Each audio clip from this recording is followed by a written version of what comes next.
உமாதேவியார் மாசி மாதம் மக நட்சத்திரத்தில் தான் தட்சனின் மகள் தாட்சாயினியாக அவதரித்தார். அதனால தான் இது ரொம்ப புண்ணியமான நாளாக கருதப்படுது. அதனால் பெண்களுக்குரிய விரத தினமாகவும் இது போற்றப்படுது. சக்தி வழிபாட்டிற்குரிய நாளாகவும் இந்த மாசி மக நாள் இருக்குதுங்க. அதுக்கு அடுத்தபடியாக பார்த்தீங்கன்னாக்கா முருகருக்கு வழிபாடு. தந்தைக்கு முருகன் மந்திர உபதேசம் செய்த நாளும் இந்த மாசி மகம்தான். இதனால தான் முருகப்பெருமானை வழிபாடு பண்ணுறதுக்கும் சிறப்பான நாளாக மாசி மகம் அமையுது. பெருமாள் வழிபாடு.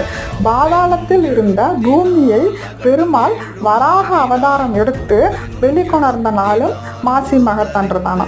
இதனால தான் இந்நாள் பெருமாளை வணங்குவதற்குரிய நாளாகவும் கருதப்படுது. அனைத்து தெய்வங்களையும் வழிபாடு பண்ணுறதுக்கான ஒரு சிறந்த நாள் இந்த மாசி மக நன்னாள் அமைகிறது.